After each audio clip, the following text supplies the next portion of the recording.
앞서 뉴스로 보신 대로 박근혜 대통령이 오늘부터 나흘간의 일정으로 미국을 방문합니다. 박 대통령은 버락 오바마 대통령과 네 번째 정상회담을 할 예정인데요. 관련 소식 정치부 김혜영 기자와 함께 알아보겠습니다. 어서 오십시오. 네, 어서 오세요. 자, 김 기자, 박 대통령 오늘 서울공항에서 미국으로 출발을 하게 되는데 먼저 전반적으로 이번 방미 일정 어떻게 되는지 소개를 좀 해주시죠. 네, 아까 말씀하신 대로 박 대통령이 오늘 오후에 출국해서 한국 시간으로 내일 새벽에 미국에 도착합니다. 예. 일정이 시작되는 건 현지 시간으로 14일 오전부터인데요. 한국전 참전 기념비에 헌화를 하는 것으로 첫 일정을 시작합니다. 박 대통령은 이어서 나사 고다드 우주비행센터를 방문하고요. 또 한미 첨단산업 파트너십 포럼과 또 한미 5호의 밤 만찬에 참석을 할 예정입니다. 박 대통령은 또 이어서 미 국방부인 펜타곤 방문으로 둘째 날 일정을 시작합니다. 네. 바이든 부통령과의 오찬도 함께한 뒤에 한미 재개회의에 참석하고 미 국제전략문제연구소에서 연설도 할 예정입니다. 마지막 날인 16일에는 이번 순방의 하이라이트인 오바마 대통령과의 정상회담을 할 예정인데요. 박 대통령은 오바마 대통령과 네 번째 정상회담을 하고 오찬과 공동 기자회견을 함께한 뒤에 귀국길에 오르게 됩니다. 예. 네, 말씀처럼 그 하이라이트라고 볼 수 있는 한미 정상회담에서 또 어떤 의제를 논의할지에 관심이 쏠리는데요. 글쎄요, 핵심 의제로는 한미 동맹 강화뿐 아니라 북핵 문제가 논의될 전망이라고요? 예, 맞습니다. 양국 정상은 한미 동맹이 그 어느 때보다 굳건하다는 점을 재확인을 하고 또 북핵을 비롯한 북한의 도발을 억제하는 데 주력할 전망입니다. 예. 특히 북핵에 대한 반대 입장을 분명하게 밝히면서 북한이 의미 있는 비핵화 대화의 장이 나올 수 있도록 공동 메시지를 발신할 것으로 예상됩니다. 북핵 문제 논의는 자연스럽게 한반도 평화통일 논의로 이어질 것으로 보이는데요.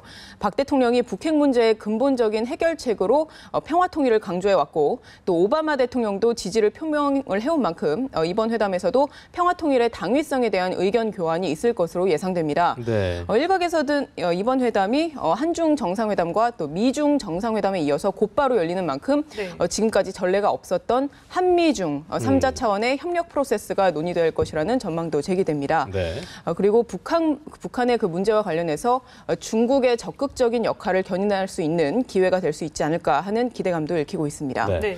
자, 그리고 좀처럼 경색 국면을 탈피하지 못하고 있죠. 한일 관계. 네.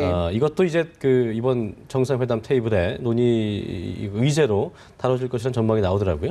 네, 맞습니다. 양국 정상은 이제 한일 관계에 대해서도 심도 있는 논의를 할 것으로 예상이 되는데요. 네네. 특히 오바마 대통령은 이제 한중일 삼국 정상회의의 개최를 환영한다는 입장을 밝히고 또 한미일 삼각 안보 협력의 당위성을 강조할 것으로 예상됩니다. 네. 이에 박 대통령은 한미일 안보 협력 강화에 부응은 하되 일본군 위안부 문제에 대해서는 그 미국이 이제 해결을 위해서 영향력을 행사해 줄 것을 요청할 것으로 전망됩니다. 이 외에도 회담에서는 기후 변화 대응 등 글로벌 이슈에 대한 공조 방안도 논의될 것으로 보이는데요. 특히 기후 변화 협상과 녹색 기후 기금 등 온실가스 감축의 지원 체계를 확산하기 위한 공조 방안이 논의될 것으로 전망이 됩니다. 또한 미국이 주도하고 있는 국제 경제 협력 사안인 그 북극 협력과 또 글로벌 보건 안보 협력 구상에 대해서도 의견 교환이 있을 것으로 보입니다.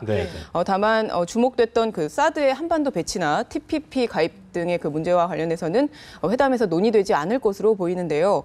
조태열 외교부 2차관도 이번 회담 의제에 사드가 포함되지 않는다고 밝혔습니다. 다만 한국형 전투기 개발 사업의 기술 이전 문제는 이번에 한민구 국방장관이 동행하는 만큼 어떤 식으로든 양국 간의 관련 대화가 오갈 것으로 예상됩니다. 네, 정말 다양한 의제들이 논의될 것 같은데요. 그런데 좀 일정을 짚어보면 그 한미 정상회담에 앞서서 그 나사의 고다드 우주센터 또 펜타곤을 방문할 예정이라고 했잖아요. 예, 맞습니다. 이게 좀 단순 방문을 넘어서 좀 상당한 의미가 있는 방문이라고 하더라고요. 예, 맞습니다. 특히 또 펜타곤의 경우에는 우리나라 대통령으로서는 역대 두 번째거든요. 이명박 전 대통령이 지난 2011년에 방문을 했는데요. 이에 대해서 주철기 외교안보수석은 또 박 대통령의 펜타곤 방문으로 한미의 굳건한 방위 태세를 재확인할 예정이라고 말했습니다. 이번 방문이 북한의 도발 의지를 억제하고 또 중국 경사론을 불식하는 데 큰 영향을 미칠 것이라는 분석이 나오고 있는데요. 박 대통령은 이외에도 의미 있는 일정을 다양하게 소화할 예정입니다. 앞서 말씀드렸지만 국제전략문제연구소에서 그 미국의 여론 주도층 인사들을 앞에 두고서 자신의 외교안보 정책에 대한 연설도 할 예정입니다. 또 나사 고다드 우주비행센터도 방문을 하는데요. 한미 간 협력 분야를 더욱 다양화한다는 차원에서 유의미한 일정이라고 할 수 있겠습니다. 선친인 박정희 전 대통령은 50년 전에 미국 그 플로리다주에 있는 그 나사 케네디 우주센터를 방문한 바가 있거든요. 예. 박 대통령이 방문하게 될 고다드 센터는 그 워싱턴 인근에 있는 메릴랜드주에 있습니다. 네. 다른 곳이긴 하지만 박정희 전 대통령에 이어서 50년 만에 이뤄지는 방문이거든요. 네. 그래서 이번 방문이 양국 간의 최첨단 분야의 협력을 촉진하는 어떤 계기가 될 것으로 청와대는 기대하고 있습니다. 네. 또 하나 관심 끄는 것이 이제 이번 방미를 통해서 박 대통령이 좀 거두고자 하는 것 중에 하나가 경제협력 확대잖아요, 한미 간에. 그렇습니다. 그런 면에서 역대 최대 규모의 경제사절단이 동행한다, 그렇게 하더라고요. 네, 맞습니다. 이번 방미에는 총 166명의 경제사절단이 동행을 합니다. 네. 지난 중국 방문 때에는 159명이 동행을 했거든요. 그리고 중소 중견 기업인의 비중도 눈에 띕니다. 84%인데요.